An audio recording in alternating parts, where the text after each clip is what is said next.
Marami tayong nakasanayan na iba't ibang anyo, kulay, hugis, amoy ng Christmas gifts. Ano ba ang paborito nyo, tinahanap-hanap?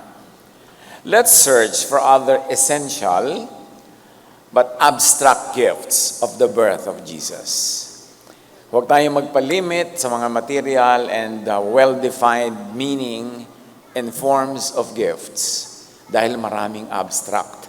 At yan atin ngayong hihilingin sa Panginoon na ipakita sa atin para ating pakinabangan at maipamuhay. Other gifts of Christmas. Salamat Panginoon sa Paskuhan, sa ideya ng aming ipinagdiriwang. Nawa patuloy na lumalim ang pagkaunawa namin sa kahulugan ng pagkakapanganak bilang tao ng iyong anak na si Jesus. Maipamuhay namin ang mas mabubutit malalalim na kahulugan nito, lalong-lalo sa mga pang-araw-araw na pamumuhay namin.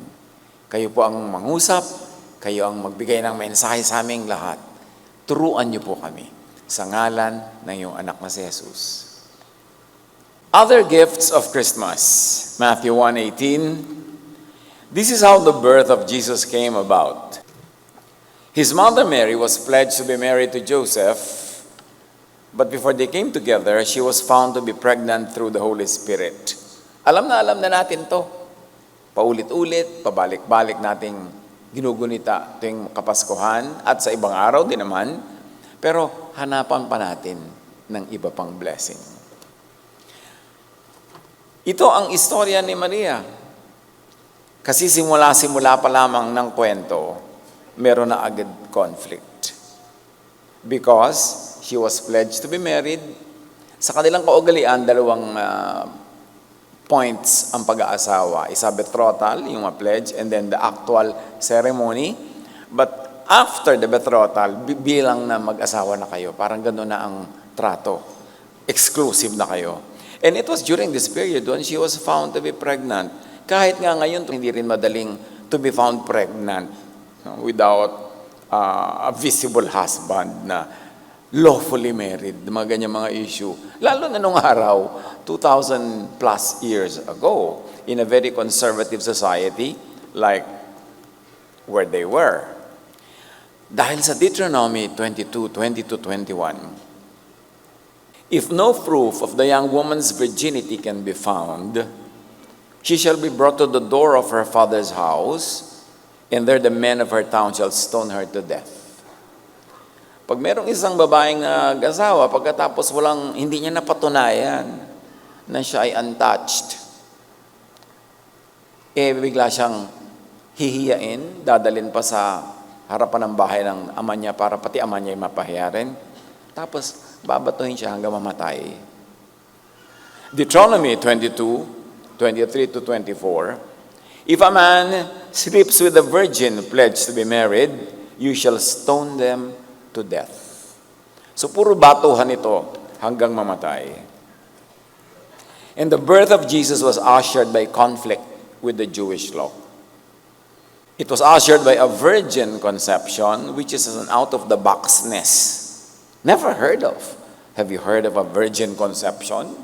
Diba? Kaya napakalaking controversy ang nalikha. Pagka ina-appreciate natin yung Pasko, yung parang Christmas card drawing na tahimik, may mga tala, nakikislap-kislap dyan, tahimik na tahimik. Hindi naman talaga gano'n ang simula eh. Conflict agad. Malaking conflict. So Matthew 1:19, because Joseph, her husband, was faithful to the law, eto na yung law, pasok ang law sa kwento. So alam mo na, the law requires batuhan.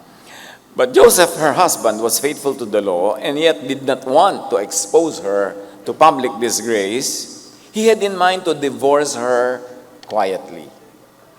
So hindi pa man sila nagsasama, divorce na ang magaganap. Dahil, siyempre, ayaw naman ni Joseph na ituloy ang kanilang pagsasama na biglang meron na palang anak itong si Maria na siyempre hindi naman kanya. So bakit niya aakuin, bakit niya kakanyahin?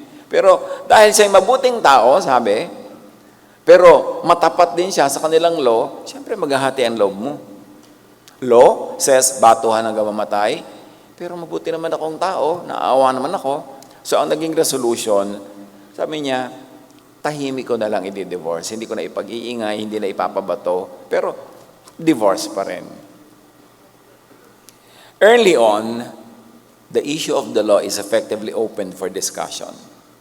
Something that people who appreciate the Christmas story gloss over, na meron ditong subtle topic na nagaganap. Habang sa ibabaw ay nagaganap yung kwento tungkol kung paano ipinaglihi, pinagbuntis si Jesus, meron din ibang issue pinag-uusapan, yung law. Kung paano ito nakaka-apekto sa buhay ng mga tao at ano ang relevance ng pagkakapanganak ni Jesus sa law. Kung paano ito patuloy na i-handle ng mga tao who were under the law. The arrival of Jesus brings one foot of Joseph stepping towards grace. Di ba, grace na yan? Kasi sabi niya, nakakaawa naman, huwag na lang maibisto, huwag na lang maipabato. With the other foot still planted on the law, pero divorce pa rin. So, is this representative, symbolic of all humanity? Solo lang ba ni Joseph ang isyong ito? O ito ngayon ang magiging issue ng buong humanidad dahil dumating si Jesus at nabuksan ang topic na ito? Conflict between the faithfulness of the law and humanity and love is touched on very, very subtly. At yun nga ang pilit natin ngayong inuungkat. And this early on, examine where your very own 2 feet stand now in relation to grace and the law. Kasi tatahakin natin itong discussion na ito bilang isang issue na nabuksan sa pagdating ni Jesus. Now, relevant to Mary's marital status, Deuteronomy 24:1, if a man marries a woman who becomes displeasing to him because he finds something indecent, which is very subjective, something indecent about her, he should write her a certificate of divorce, give it to her, and send her from his house. A husband could divorce his wife easily for any big or small reason. Basta naman niya, I divorce you, period. Tapos ang kwento. Walang hearing, walang usapan, walang argumento. Tapos. But Malachi 2:15-17 talks about this thing also. Don't ever be unfaithful to your wife. God hates anyone who is cruel enough to divorce his wife. Here is ambivalence and conflict. Akala mo, suklay na suklay, ayos na ayos lahat yung verses, agreeing with one another. Nakita mo, yung a husband, as provided by the law, can just easily discard his wife. Pero sabi naman dito, God hates anyone who's cruel enough to divorce his wife. In Malachi 2:16, I hate divorce, and I hate the cruel things that men do. Don't cheat your wife. And many people have very strong opinions about divorce. Actually, quote these verses mostly out of context. Divorce that is self-serving only to the man, meaning the strong, and gravely damaging to the woman, meaning the weak, is the kind of divorce God hates. Sabi niya, I hate it. You men, you are unfaithful, taking advantage of your situation, and you are divorcing your wife because you are privileged by the law. Later, Moses required men to at least issue a certificate of divorce, giving the woman token protection from further abuse. Kasi noon, pwedeng, ako si husband, meron akong gustong ibang makasiping na babae, pero unlawful naman yun, i-divorce ko yung asawa ko ngayon, I divorce you, period. And then papakasalan ko yun, at pag nagawa ko na yung gusto ko, i-divorce ko rin siya, I divorce you, period. Then balikan ko yung dati kong asawang iniwan na, halika na, babalikan na kita. Wala man lang kalaban-laban yung babaeng yun. Kaya sabi ni Moses, mag-issue kayo ng certificate of divorce, ha? May panghawakan man lang yung babae na dinivorce mo na siya at pwede ka na niyang hindi tanggapin kung gusto mo na naman makipagbalikan. But divorce remained acutely disadvantageous to women kahit mayroong papel. Jesus would correct this imbalance and protect women from being unfairly divorced and deprived of husband and family, of security, identity, and even dignity. Matthew 19:3-9. Some Pharisees came to him to test him. They asked, is it lawful for a man to divorce his wife for any and every reason? Kasi yun talaga gaganap, for any and every. Yung amoy balakuba ka, divorce. Ayoko na amoy ng paa mo, divorce. From small to big reasons. Kaya sabi na, tinetest ang Pharisees si Jesus. Pwede ba talaga? Anong tingin mo? Kahit ano na lang, at lahat na lang ng dahilan, pwede? Because that was the practice. It was a test. If Jesus said, yes, pwedeng i-divorce ang lalaki according to the law, then he was not that loving. But if he said, no, huwag i-divorce, then he was unlawful because the law allows it. Lose eh. Wala kang win pagka hindi ka marunong sumagot. Matthew 19:3-9, sa pagpapatuloy, sabi ni Jesus, haven't you read? He replied, a man will be united to his wife, and the two will become one flesh. So they are no longer two, but one flesh. Therefore, what God has joined together, let no one separate. In other words, sinasabi ni Jesus, no to divorce that is self-serving to the man, to the strong. No to divorce that is disastrous to the woman or to the weak. Na-qualify. Why then, sabi ng mga nagtetest sa kanya, did Moses command that a man give his wife a certificate of divorce and send her away? Hindi ba pagpayag din yun? Basta bigyan lang ng certificate of divorce? Jesus replied, Moses permitted you to divorce your wives because your hearts were hard. But it was not this way from the beginning. I tell you that anyone who divorces his wife, and may I add in a parenthesis, for selfish reasons, except for sexual immorality, which breaks the one fleshness, and marries another woman, meaning divorce for remarriage lang pala ang gusto mo, commits adultery. Pagka nakipag-divorce ka para lamang makapagpakasal ka uli sa iba, magiging adulterous ka. Hindi yan katanggap-tanggap. May katanggap-tanggap na dahilan ng divorce, and that is unfaithfulness. Kasi na-break yung one fleshness. But anything less than that, hindi ganun ka-instantly available dapat ang divorce. In this study, we identify and define the gifts of Christmas as the eventual works and teachings of Jesus. Dahil ano naman ang kinalaman ng Belen sa divorce? Anong kinalaman ng Pasko sa divorce? Actually, yun ang underlying current ng storya. Jesus was born for people to reassess their relationship with the law. Jesus was born to set people free from all the needless shackles of the law. And one of the gifts of Christmas is protection of women in particular and the weak in general. If you like to read the subcontext and the subtext of the story. Innocent Mary could have been another victim or casualty of a man's privilege. But that was not going to happen because the issue is brought to the fore. It is brought out in the open. The grave disempowerment of women is brought into public consciousness, scrutiny, and correction by Jesus. Not to mention the issue of automatic jump to conclusions. Ano yung automatic? Nagdadalang tao, hindi naman siya yung ama, therefore makasalanan, therefore adulterous, therefore nakipag-niig sa iba, therefore dapat diborsyohin. Alam na alam naman nating mali yung premise. But it was unprecedented. It was understandable that a man like Joseph would think that way, but it was not always acceptable, and now the story tells us na magdahan-dahan sa pag-judge. Another subtext of the story. Jesus gifts the weak, the marginalized, with empowerment, with Jesusness. Give this gift of empowerment to the weak. Yan ang magandang Christmas gift. Halimbawa, sa inyong pamilya, sa inyong social circle, sa inyong workplace, sino yung mga weak? Walang kalaban-laban, walang kalakas-lakas, walang pwedeng panghawakan, kapitan, ipagmalaki. Sila ang bigyan ng lakas, bigyan ng tinig, bigyan ng halaga, bigyan ng anino. Yun ang Pasko.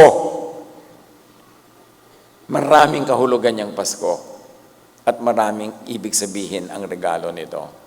Consider Jesusness when you form a Bible-based opinion on social issues, like divorce.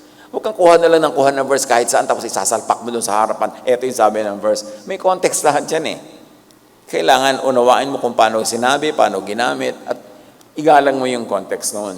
Do not just randomly pick ancient verses and mechanically apply them out of context to today's life-defining issues. May mga totoong buhay na nakataya.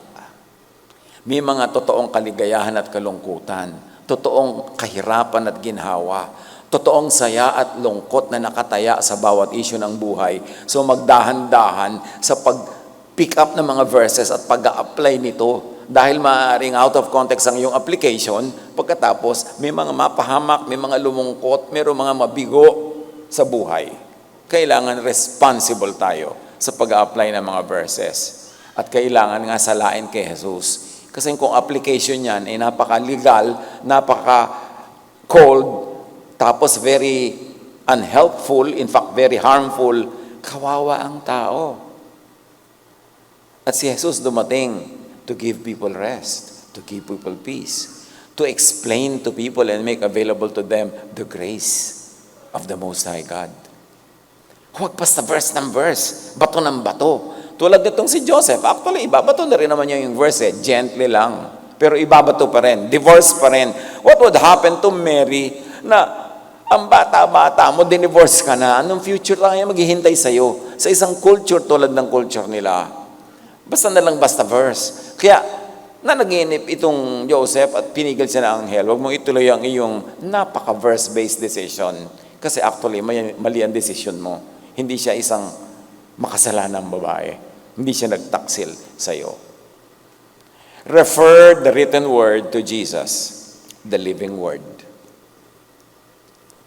Isipin niyo mga kapatid, may written word, carved in stone thousands of years ago, in ancient tribal settings. Ia-apply mo today.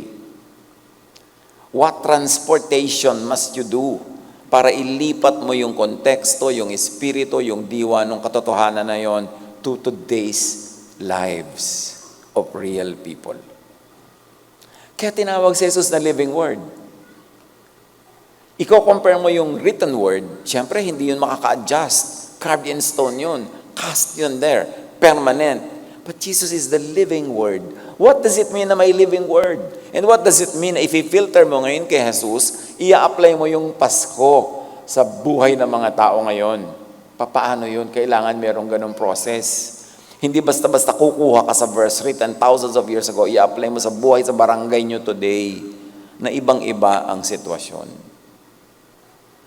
Jesus came to fulfill, interpret, reinterpret, redefine, and filter the law through love. Kaya siya living word. And may I add, loving word. Hindi basta word. Kung basta i-apply mo yung Deuteronomy, literally, outside of the context, you will be very cruel. You'll be very unkind. You will hurt and sometimes even kill people in the inside, in their hearts. So filter and interpret verses through Jesus. Like now, Joseph is confronted to filter his reality through the revelation given by the angel that though Mary was pregnant, she was not indecent. She was not sinful. Paano mo i-reconcile yun? Sa simple mind, irreconcilable yun. Pero reconcilable sa truth ng gospel. Kaya mahalaga, pag-aralang mabuti. Magdahan-dahan. Matthew 1:20, but after he had considered this, an angel of the Lord appeared to him in a dream and said, Joseph, son of David, do not be afraid to take Mary home as your wife, because what is conceived in her is from the Holy Spirit.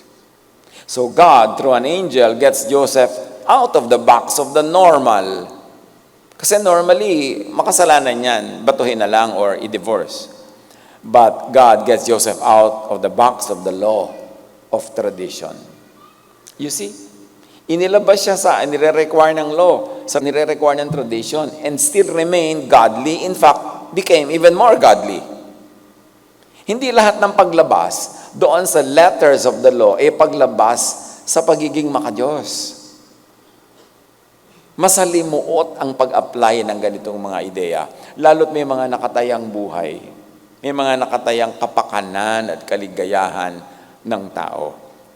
God, through an angel, opens to Joseph a heretofore unimagined door, an exit from his pagdadalawang loob, an entry into a higher plane of consciousness and spirituality, which leads us to the next gift, extra scriptural revelation. Mga pagtuturo, pagpapaliwanag na labas sa written scripture, extra, kasi galing directly from the Holy Spirit. Revelation outside of and beyond written scriptures. And this is revelation in and through Jesus of the true image of the invisible God and Father. The people of old had been confined to their traditional concept of God, of the Father. Here comes Jesus, who gives a full revelation of the true image of God outside of their expectations, outside of their traditions, and beyond their written scriptures. Kasi kung ang ibibigay ni Jesus na pagpapaliwanag, pagpapakita sa Ama, kumpleto na sa ipinakita ng kanilang tradisyon, ba't pa kailangang ipakita ni Jesus? Kamukha lang pala. So, lampas at higit sa dati na nilang alam, ang ngayon ipapaalam ni Jesus. That is extra scriptural. Outside of and beyond their already written scriptures carved in stone. John 1:18, no one has ever seen God, but the one and only Son, who is himself God and is in closest relationship with the Father, has made him known. So nun pa lang, kay Jesus pa lang, naipakilala ng buo at ganap ang Ama. So ibig sabihin, dati yung alam nila kulang. So kailangan lampasan yon ng mga bagong pagpapakilala at katuruan na si Jesus mismo ang may dala. No one before or aside from Jesus has ever seen God. Can you imagine what that means? Akala nila, kilala na nila, akala nila, alam na nila, pero sabi, no one before has seen. Therefore, no one before can make the true Father seen by others because no one has seen the Father except Jesus. And now Jesus comes with an indispensable gift of revelation about the Father. Jesus revealed to the world a never-before written or articulated picture of God. Yan ang gift ng Pasko. Akala ng mga tao, alam na nila ang lahat ng dapat malaman tungkol sa Ama. Pero dumating si Jesus para ipaalam ang hindi pa alam at hindi pa nalaman kahit kailan except through His revelation. John 14:8-9, Philip said, Lord, show us the Father. That is all we need. Imagine, despite their scriptures, traditions, and religiosity, there was still an answered need to see and to know God. Sa kabila ng kanilang non-stop 24/7 religion, religious life, practices, traditions, sabi ni Philip, ipakita mo lang sa amin, ipakilala mo ang Ama, yan lang ang kailangan namin. So, hindi pa pala nila nakikita at nakikilala, kaya yung pa rin ang hinihingi nila. In spite of all their religiosity, there was a longing deep in their heart that stayed unmet, unsatisfied. And Jesus replied, if you have seen me, you have seen the Father. Ang lahat ng dapat mong malaman tungkol sa Ama, malalaman mo at nalalaman mo sa akin. Ako lang ang kilalanin mo, makikilala mo ang Ama. Kaya hindi mahirap makilala ang tunay na Ama ng Panginoong Yesus, God Most High. Tingnan mo si Jesus. Pakinggan mo yung turo niya. Tingnan mo yung body language niya. At yun ang kailangan at dapat malaman tungkol sa kataas-taasang Diyos.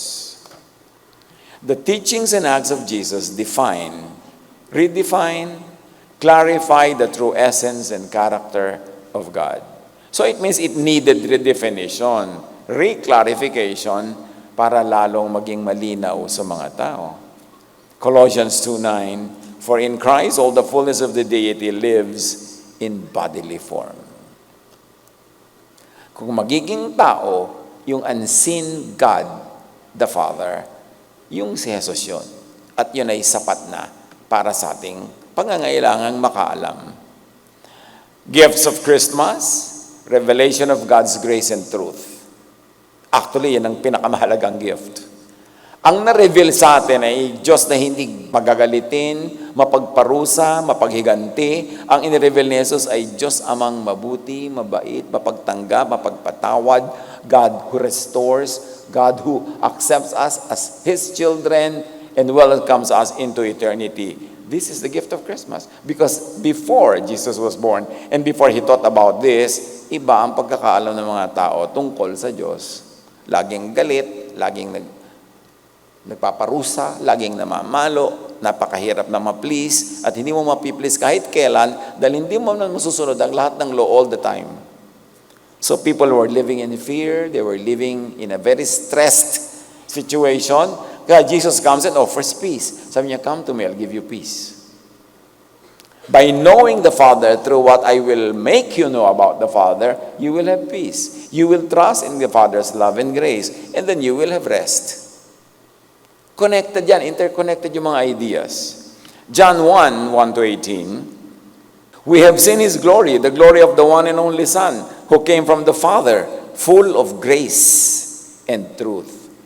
Hindi full of anger, hindi full of hatred, hindi full of pakikipag-away, pakikipagtalo, pagmamagalingan, full of grace and truth. Dapat yun ang na-appreciate natin pag iniisip natin ang Pasko. John testified concerning Him. He cried out saying, out of His fullness, we have all received grace in place of grace already given. For the law was given through Moses. Grace and truth came through Jesus Christ. In contrast, sinabi yung law through Moses and then grace and truth through Jesus. Pinaghahambing para madaling makita ang pagkakaiba. The grace and truth of Jesus reinterprets and surpasses, even replaces, the law of Moses. Ngayon, kung Pasko ka ng Pasko, tapos nando ka pa rin sa law, hindi ka pa rin nakakalaya doon at sa lahat ng mga fear at mga guilt na kakambal ng law, di wala ka rin totoong Pasko. Kasi nga, yung Pasko ang dinala, yung grace, yung forgiveness, yung restoration, yung peace. Galatians 3:24-29. So the law was our guardian until Christ came. So hanggang dumating lang si Jesus yun. That we might be justified by faith when Jesus came. Now that this faith has come, we are no longer under a guardian, meaning we are no longer under the law. How can you truly understand and enjoy Christmas when one foot nasa law, one foot nasa grace? Parang yung initial stage ni Joseph. Oh, I'm a lawful man, I like the law, so dapat i-divorce. Pero kakaawa naman, dapat mabuti tayo. That is gracious. So nagdadalawang loob. At maraming mga tao hanggang ngayon, ang tagal-tagal na nilang Christian, nagdadalawang loob pa rin between law and grace. A one-half Christian is a one-whole nonsense. It cannot work. Lagi kang magdadalawang loob, lagi kang malilito, matatakot at mananakot ng kapwa. Jesus retained laws. Remember, hindi naman lahat ng law nawala. Jesus retained laws that are loving and gracious, especially those that promoted love and goodwill. Ang na-cancel, ang na-redefine, na-reinterpret ay yung mga cruel, unkind, yung mga ang bunga ay laging takot, away, galit-galit. Yun ang charge mo to grace.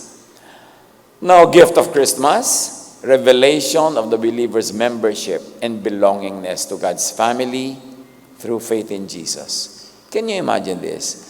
That when you actually give Jesus a chance, when you listen to the teachings of Jesus and you believe in the teaching and you accept the teaching, it means you accept Jesus, you become a child of God.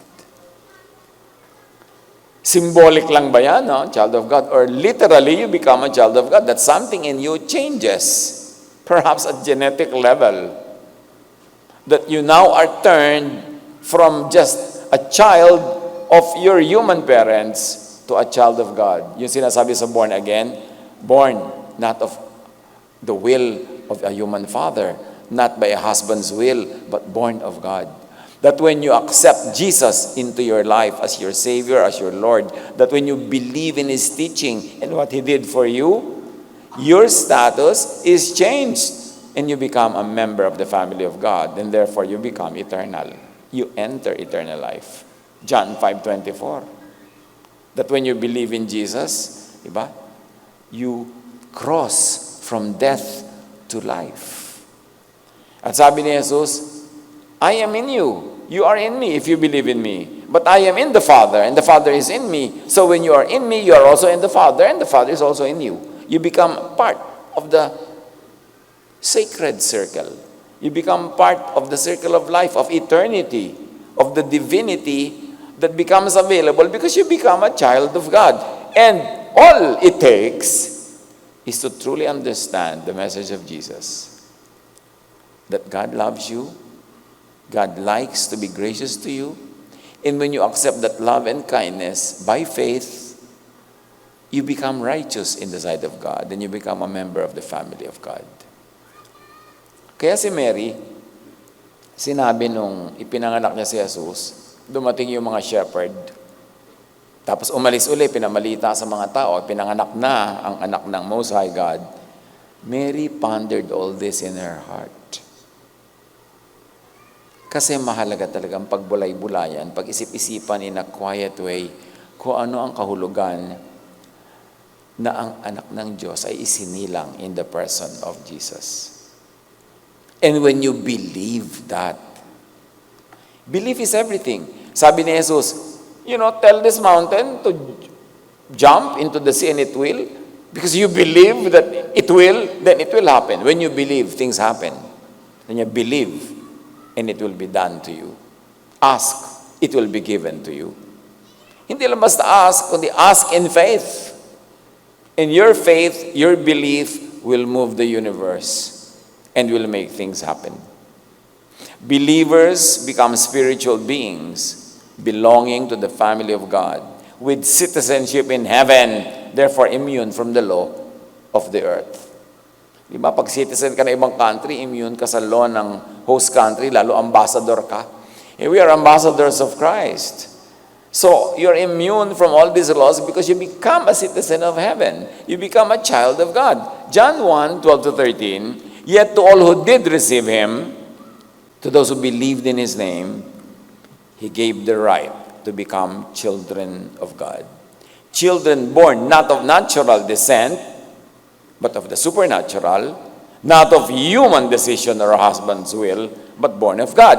So ang pinag-uusapan dito, hindi physical birth.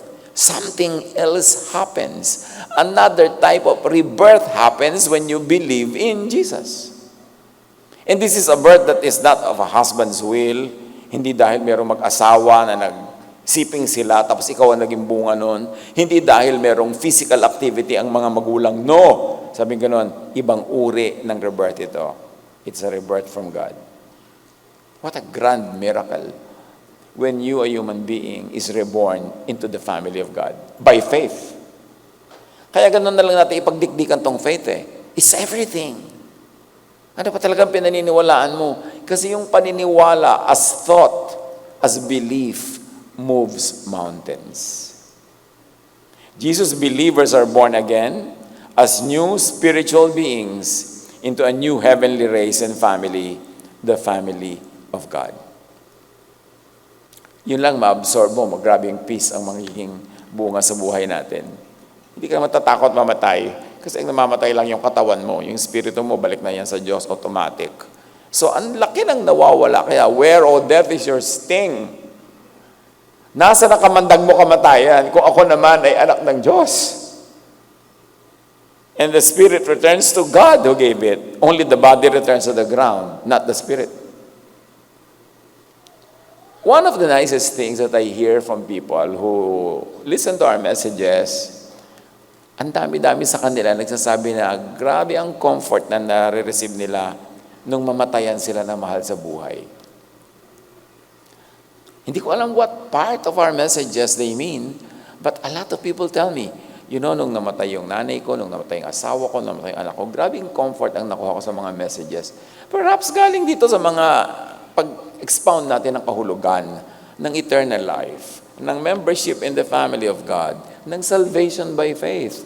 Yung mawala yung takot, yung nanay ko kaya nasa na ngayon, alam mo, nasa piling ng Panginoon, napakalaking ginhawa.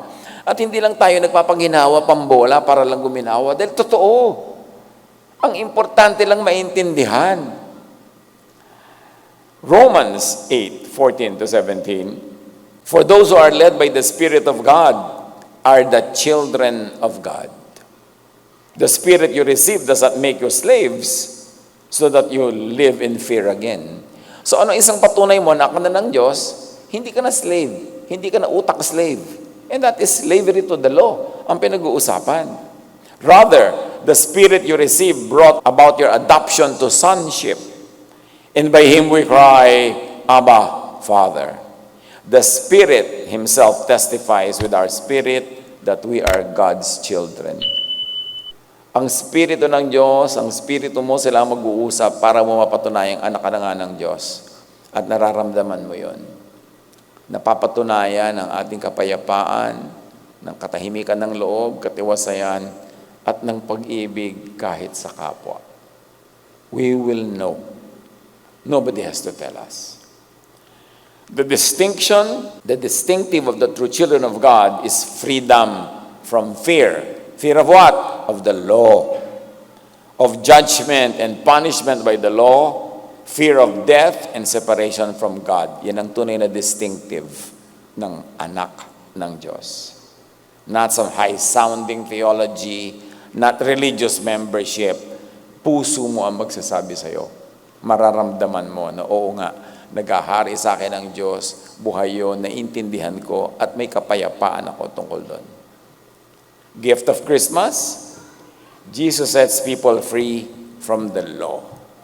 Dapat clear kasi lagi sinasabi, Jesus sets free, but from what? From the law. Galatians 5:1, Christ has set us free. This means we are really free. Now hold on to your freedom and don't ever become slaves of the law again. Hindi natin guni-guni, hindi natin ini-interpret clear, exact words of Scripture that freedom in Christ is freedom from the law. Not from other things. Kasi nako-complicate yan eh. Akala na iba, huy, na kay Kristo ka na, dapat free ka na from smoking. Free ka na from this, free ka na from mga iba-ibang temptation. Tapos mabibigo ka dahil alam mo, kahit na kay Christ ka na, may temptation pa rin, may ganito pa rin, may failure ka pa rin. Pinagdududahan mo tuloy kung na kay Christ ka nga, kung saved ka nga. Kasi ang freedom here is from the law, from the punishment of the law, from the cruelty of the law, and from the guilt brought about when you break the law. Hindi sinabing perfect being ka na dahil na kay Christ ka na, hindi ka na matetempt, talagang labo yung enemy, yung may enemy ka dyan, tadying enemy, love you. Samantalang, hindi naman yun ang gusto mo talagang gawin, di ba? Nagtataka ka ngayon, di yata ako anak ng Diyos. Magkakaroon ka na naman ng fear. Kaya unawain mo that freedom is from the law, not from your human nature. Kasi hanggang mamatay ka dyan, nandiyan pa rin yan. Umi-improve lang nga, nababawas-bawasan yung mga pangil, yung mga sungay, pero ando pa rin yun. Kung aaminin mo yung totoo, alam mo yun. Pero pag in-expect mo na ang freedom na yun, nagiging holy ka talaga, lahat, walang kasalanan, walang bahid ng kung ano-ano man, nagigilty ka tuloy. Dahil on the ground, alam mong, nabe-break mo pa rin. Kaya dapat unawain. Na grace, hindi performance mo, kaya ka considered righteous. John 8:34-36, so if the Son sets you free, you will be free indeed. Jesus gives freedom from the law that makes people sinful and brings and causes spiritual death. Ephesians 2:14-15. Christ gave His own body to destroy the law of Moses with all its rules and commands. Again, this needs no interpretation. Exact words of verses ito. Christ came to destroy the law so that you will be freed from the law. Romans 4:15, and where there is no law, there is no transgression, according to the New International Version. Now, the NCV says, but if there is no law, then there is nothing to disobey. Ponder what those words really mean. Awareness of, submission to the law leads to guilt, to fear, and torment. It leads to hell in thought and emotion, as we can see in this oversimplification, that when you are always under the law, when you fear the law and the law is always in your mind and your heart will be living hell because you will only be guilty and afraid. You can never have peace and rest. Matthew 23:15, sabi ni Jesus, doon sa mga nagpapairal ng sobrang law, fear, takot, woe to you, teachers of the law and Pharisees, you hypocrites! You travel over land and sea to win a single convert. And when you have succeeded to convert them, you make them twice as much a child of hell as you are. Pag nagtagumpay kayo na makonvert yung mga tao into your teachings, dinodoble nyo pa ang impyerno sa kanilang puso, sa kanilang isipan, dahil binubuhay nyo sila sa takot, sa guilt, sa hirap ng loob. You bring hell instead of heaven into their hearts and minds. Meanwhile, talking about the kingdom of heaven, Luke 17:20-21, some Pharisees asked Jesus when God's kingdom would come. He answered, God's kingdom isn't something you can see. Hindi yan lugar, hindi yan sitwasyon, hindi yan kwarto, hindi yan anuman. There is no use saying, look, here it is, or look, there it is. God's kingdom is here with you, in your hearts, in your minds. Pag nagahari ang kabutihan ng Diyos sa inyong puso, pag-ibig, pananalig, pagmamahalan, your heart is the kingdom of God. Your mind is the kingdom of God. And God is your king, and you are the subject, and you do what the king commands, and the command of the king is love.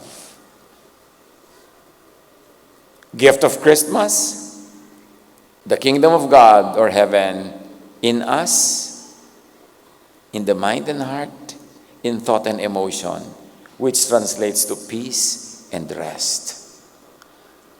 Ang sarap naman ng gift of Christmas, ng gift of Jesus, that the kingdom of heaven is brought into our hearts. Kasi kung yun ay lugar na pupuntahan mo pa, paano kung wala kang ticket? Paano kung ayaw kang pagbuksan ng gatekeeper? Paano kung hindi mo na may-meet ang mga requirements? At kung mga physical places yun where you need to go on a pilgrimage, paano kung wala kang pamasahe? Paano kung hindi ka healthy para magbiyahe? Paano kung wala kang means, wala kang visa? So, inilagay na sa heart natin yung kingdom. Huwag hanapin kung saan-saan. Paghariin lang ang pag-ibig ng Diyos. Tanggapin ang kanyang pagpapatawad, ang kanyang walang patakarang pagtanggap sa atin at pagmamahal. Your heart will be the kingdom of God. At malalaman mo kung nangyayari na yon, you have peace and rest. So make your heart and your mind the kingdom of God. Tulad ng ating oversimplified illustration. So ang kingdom of God, wala sa mga ulap, wala sa mga kung ano-anong land, na holy land, holier land, holiest land. Nasa puso yan. Nasa isip. Dala-dala mo kahit saan. Matthew 11:28, sabi ni Jesus, come to me, all of you who are weary and burdened by all this Pharisees, and I will give you rest. Gift of Christmas, Jesus brings people out of the rigid box of traditional religiosity. Inilabas ni Jesus ang mga tao mula sa makikitid at maliliit na kahon ng pag-iisip. All over the Gospels, Jesus introduced ideas that were new, unprecedented, out of the box. Hindi dumating si Jesus para lang i-memorize at i-repeat yung lahat ng dating alam na ng mga tao. Hindi siya dumating para lang ulit-ulitin yung dating alam na. Nagdala siya ng mga bagong kaalaman, which means out of the box. Kakaiba. Mark 1:27, the people were also amazed that they asked each other, what is this? A new teaching and with authority. He even gives orders to impure spirits and they obey him. So how can we reject the new teaching? Ano to? Sabi ganun, walang ganito, wala tayong alam na ganito, wala tayong reference sa mga ginagawa ng Jesus na to. Bago to, nasa labas to ng dati na nating nakasanayan. Sabi, new teaching. So clear na new teaching. Pero sabi niya, pero nagpapalaya siya ng masasamang espiritu, sinusunod siya ng mga espiritu. Paano natin tatanggihan tinuturo niya? May validation, may proof na siya ay anak ng Diyos. Kasi pati mga espiritu sumusunod sa Kanya. Jesus sets free from the law, and Jesus sets free the people who were under the law, and initially they were the Jews. But Jesus sets free from the law all other peoples, even non-Israelites who got entangled with the law. Kasi kahit yung mga ibang lahi na hindi naman sila original na binigyan ng law kasi binigay yun sa Jews, kinopya nila yung mga Jews, pinairal na rin nila sa buhay nila yung mga laws ng mga Jews, naging law na yun sa sarili nila. Kaya sila man ay kasama sa pinapalaya ni Jesus.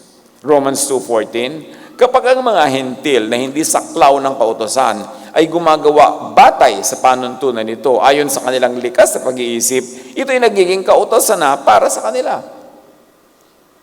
So kahit hindi sila Jew, hindi sila tumanggap ng laws given to the Jews, pero ganun na rin ang in-apply nila sa buhay nila, naging kautosan na rin yun sa kanila at kasali sila sa pinapalaya ni Jesus. But many supposed Jesus believers and leaders insisted on imposing Jewish laws on the developing Jesus Church.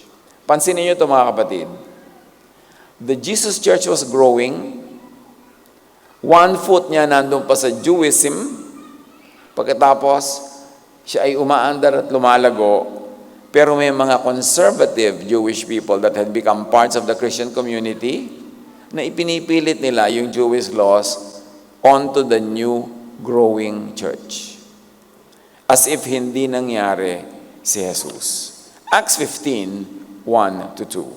Certain people came down from Judea to Antioch and were teaching the believers, unless you are circumcised according to the custom taught by Moses, you cannot be saved. This brought Paul and Barnabas into sharp dispute and debate with them. Nagtuturo si Paul ng salvation by grace. Yung itinuro ni Jesus, the grace and goodness of the Father. Nagtuturo siya sa mga Gentiles at naintindihan niyo ng mga Gentiles. Pero pagtalikod niya, may mga missionary from Jerusalem, from Judea, from among the conservative Jewish people who have become members of the Christian community. Pupuntahan nila yung mga churches na yun na itinanim ni Paul at sasabihin nila to, pag hindi kayo nagpatuloy, hindi kayo maliligtas. Kailan man tinuro yun ni Jesus? Pero ito, pinaiiral na naman nila yung Jewish law even on Christian churches. Kaya galit na galit si Paul, nang gagalaiti siya at kutakot-takot na debate ang nangyari buong buhay niya dahil sa mga Jewish Christians that were turning Christianity into another branch of Jewism. Kasi no naman simula hindi clear magkakaroon ba ng bagong church o sekta lang ito o section lang. Pero clearly, the teaching of Jesus, it is inescapable that you put up another organization that is free from the law. Meanwhile, may mga taong ipinipilit, sige, Christian kayo, niniwala kayo kay Jesus. Pero ito yung law, gawin pa rin natin. So, yun. At hanggang ngayon, ganun pa rin ang mga raging debates. Grace ba o law? Hanggang ngayon, buhay ang debating yan. This debate continued to rage through time. At naman na ng ating panahon at henerasyon ang mga issue na ito. Acts 15:5, then some of the believers who belonged to the party of the Pharisees stood up and said, the Gentiles must be circumcised and required to keep the law of Moses. So hindi na lang yung circumcision, all the other laws pa. Parang hindi nangyari si Jesus. Parang hindi sinabi ni Jesus yung mga sinabi niya. Noon pa man, the sharp debate was about old or new covenant. Tradition or Jesus' new teachings. Unchanging legalism or new spirit. Law or grace. Judgment or love. In other words, Pharisees or Jesus-ness. At hanggang ngayon, issue yan. Give yourself the gift of Christmas. Clarify where you really stand. Clarify the dynamics between law and grace in your own heart and mind para hindi nagdadalawang loob at hindi nahahati. Noon pa lang, may mga nagpapasok na ulit sa very young church ng Law of Moses, from which Jesus set people free. Kaya dapat talaga mag-Jesus filter. You don't know why some people are offended by the Jesus filter. Masama bang gamitin si Jesus na filter? Na lahat ng katuruan sa kanya mo salain. Ano sabi ni Jesus tungkol dyan? Tuloy ba yan o hindi na tuloy? Di ba? Ilalagay na ba yun sa freezer, sa file, sa cabinet, or sa active file? Masama bang gawing filter si Jesus? Masama bang gawing si Jesus na standard? He is the image of the invisible God. All the truth that can be known about the Father is revealed by Jesus. So siya ang dapat na filter. Kung sinabi, tinuro ni Jesus ang freedom from the law sa mga Jews, ano pa sa non-Jews? Ano pa sa Christians? Unawain natin ito, hindi basta puro Merry Christmas, Merry Christmas. Kasi may mga malalalim na issues ang Christmas. Gift of Christmas, confidence in God's grace through Jesus. To be confident, yung kampante ka, payapa, tahimik, kasi nagtiwala ka na eh. 1 John 4:18, there is no fear in love. But perfect love drives out fear. Because fear has to do with punishment, meaning law. The one who fears is not made perfect in love, in grace, in Jesus. Kaya susuriin mo lang, am I in fear? Do I live in fear? Doon mo lang malalaman kung nagtiwala ka na nga ba? Naghahari na ba sa'yo yung grace, yung love? Nagtitiwala ka na ba doon? Wala naman tayong bagong binanggit, mga kapatid. Lahat na ito, dati na. Ang mahalaga lang, lalo ngayong Kapaskuhan, mag-review tayo ng basic things. Receive and enjoy. Give to others the other gifts of Christmas. Level up from the law to God's grace. We will be much kinder to others and to ourselves if we did that. We will be much more peaceful, loving, like Jesus. Gift of Christmas, the taking away of fear. Napakalaking kayamanan, mga kapatid, na matanggalan ka ng takot. Napakahirap yung takot pag nagahari sa puso. To Mary and Joseph, ang sabi ng angel, do not fear. At paulit-ulit yung theme ng do not fear, lalo kay Jesus. To all who believe in Jesus, do not fear the unfamiliar and the new. Huwag kang allergic sa new. Jesus was all about newness. New wine skin, new spirit, new covenant, puro new. Huwag kayong matakot sa new, huwag kayong magkandara pa sa paghawak kapit tuko sa old. Dumating nga yung new eh. Do not fear the kingdom of God. Do not fear the teaching of Jesus and Jesusness. And never fear the new teaching, which is love. Marami kasi sa love pa takot, sa love pa allergic. Ang gusto hatred, ang gusto anger. Ayaw ng grace, ang gusto judgment. Bakit ka kukuha ng batong ipupukpok sa ulo mo? Eh ang linaw-linaw na itinuturo na ni Jesus. Pasko ng Pasko every year, dumami na. Pero in fear pa rin. Kaya dapat magbulay-bulay. Mary was pledged to be married to Joseph. But before they came together, she was found to be pregnant through the Holy Spirit. Sabi ng Scripture. Reminders of Christmas. Hindi lahat ng mukhang makasalanan ay makasalanan nga. Isipin nyo lang yan.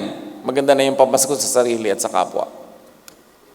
Hindi lahat ng mukhang makasalanan ay dapat at kailangang i-judge at batuhin to death. Kasi kung ganyan ang gagawin natin, nauna na si Mary na binato to death. At maraming tulad niya, napagkakamalang makasalanan, napagkakamaling nagkulang, pero hindi. Hindi lahat ng hindi maunawa ay mali. A wise man once said, It is exceedingly foolish for a man to think that what he does not understand is wrong, or what he does not see does not exist. Lumabas tayo sa kakitiran at kababawan because there's a wide world out there na binuksan ni Jesus. Sa istorya pa lamang at detalye ng pagkakapanganak sa Kanya, ang dami ng kahong nabuksan. Hindi lahat ng mukhang mali sa tingin mo ay mali na nga. Hindi lahat ng mukhang tama at nagtatama-tamaan ay tama na nga. Dapat manuri. Lesson sa Christmas na kauna-unahan sa buhay ni Mary and Joseph, magdahan-dahan in jumping to conclusions. Magdahan-dahan in judging others. And listen to the Holy Spirit and give people you judge and have judged this gift of Christmas, this gift of Jesus, a second look. I'd like to challenge you, mga kapatid. Siguro sa inyong circle of family, magulang nyo, anak, kapatid, in-laws, mga kaibigan, katrabaho, meron na kayong na-judge. At carved in stone na yung judgment na yon. Talagang yun na, hindi na matitibag, hindi na mauusod, hindi na matitinag. Give yourself and these people a gift of Christmas. Give them a second look. Nung araw na dinjudge natin sila, maring limitado pa yung utak natin, pero malaki na yung naging growth since then. Give them a review of the case and your judgment. And it's not too late na magpatawad sa kanila o humingi ng tawad sa ating sariling kapangahasan na mag-judge agad nung mangmang pa tayo. Review. You might even renew friendships and relationships. Review. And give forgiveness kung kailangan. Or give at least toleration. Colossians 3:13, be tolerant with one another and forgive one another whenever any one of you has a complaint against someone else. Give the gift of forgiveness, of toleration if that is needed, and give the gift of acceptance. Lalo sa in-laws. Baka naman may manugang kayo, 3 na yung apo niya sa kanya, hanggang hindi niyo pa nadatanggap. Kakamatayan niyo na yan. Pinakasalan ng anak niyo, inanakan, tanggapin niyo na. Ipamasko niyo na, at least kahit sa sarili niyong budhi. Para kayo matahimik. O ang sarili mong biyanan, hindi mo matanggap. Mapapalitan mo ba yan? Huwag kang mag-Merry Christmas ng Merry Christmas. Tanggapin mo yung biyanan mo, mahalin mo, magsipsip ka sa kanya, baka mamana mo ba ang golden orinola. Aba, marami napapala ang sipsip sa biyanan, ha? So, please naman, tigilan na natin yung mechanical Christmas card, Merry Christmas. Dibdibin natin ang kahulugan. Romans 14:1, welcome all the Lord's followers, even those whose faith is weak. Don't criticize them for having beliefs that are different from yours. So, itolerate mo kahit mga ibang relihiyoso dyan na iba ang doktrina. Sinasabi niyan mismo ng Scripture. Give people with love and understanding. That way, you and the rest of the world can have a Merry Christmas. Maligayang Pasko, mga kapatid.